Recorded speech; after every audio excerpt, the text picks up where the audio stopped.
వృత్తాంతముల గ్రంథం 15వ అధ్యాయం. దావీదు తన కొరకు దావీదుపురమందు ఇండ్లు కట్టించెను. దేవుని మందసమునకు ఒక స్థలమును సిద్ధపరచి దాని మీద గుడారం ఒకటి వేయించెను.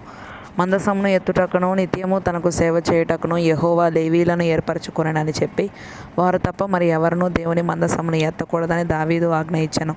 అంతటా దావీదు తాను యెహోవా మందసమునకు సిద్ధపరచిన స్థలమునకు దాన్ని తీసుకొని వచ్చుటకై ఇశ్రాయేలీయులందరినీ యెరూషలేమునకు సమాజముగా కూర్చెను.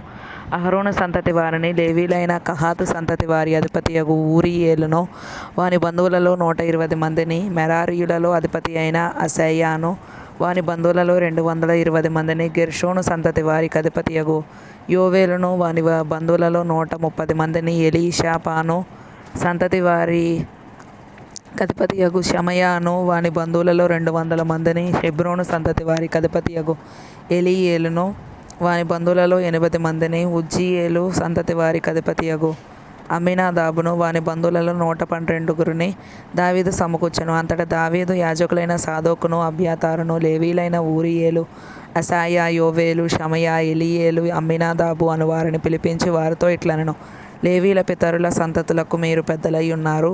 ఇంతకు ముందు మీరు ఇశ్రాయేలీల దేవుడైన యెహోవా మందసమును మోయకయుండుట చేతను, మనము మన దేవుడైన యెహోవా చేత విధిని బట్టి విచారణ చేయకుండుట చేతను ఆయన మనలో నాశనము కలుగజేసెను. కావున ఇప్పుడు మీరును మీ వారును మిమ్మును మీరు ప్రతిష్ఠించుకొని నేను ఆ మందసమునకు సిద్ధపరచిన స్థలమునకు దాన్ని తేవలెను. అప్పుడు యాజకులను, లేవీయులను ఇశ్రాయేలీల దేవుడైన యెహోవా మందసమును తెచ్చుటకై తమ్మును తాము ప్రతిష్ఠించుకొనిరి.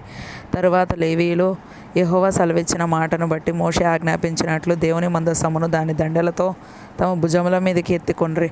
అంతటా దావీదు, మీరు మీ బంధువులకు పాఠకులను పిలిచి స్వరమండలములు, సితారాలు, తాళములు, లోనగు వాద్య విశేషములతో గంభీర ధ్వని చేయించు సంతోషముతో స్వరములెత్తి పాడునట్లు ఏర్పాటు చేయడని లేవీల అధిపతులకు ఆజ్ఞ ఇచ్చెను. కావున లేవీయులు యోవేలు కుమారుడైన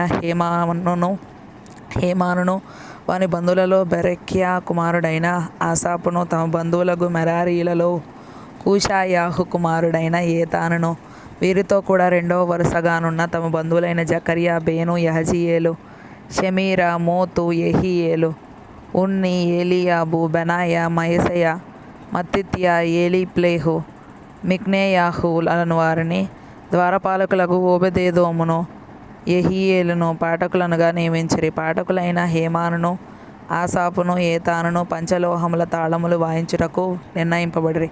జకర్యా, అజీయేలు, షెమీరామోతు, యెహీయేలు, ఉన్ని, ఏలీయాబు, మయసెయా, బెనాయా అనువారు హెచ్చు స్వరము గల స్వరమండలములను వాయించుటకు నిర్ణయింపబడిరి. మరియు మత్తిత్యా, ఎలీప్లేహు, మిక్నేయాహు, ఓబెదెదోము, యెహీయేలు, అజజ్యాహు అనువారు రాగమెత్తుటకును సితారాలు వాయించుటకును నిర్ణయింపబడిరి.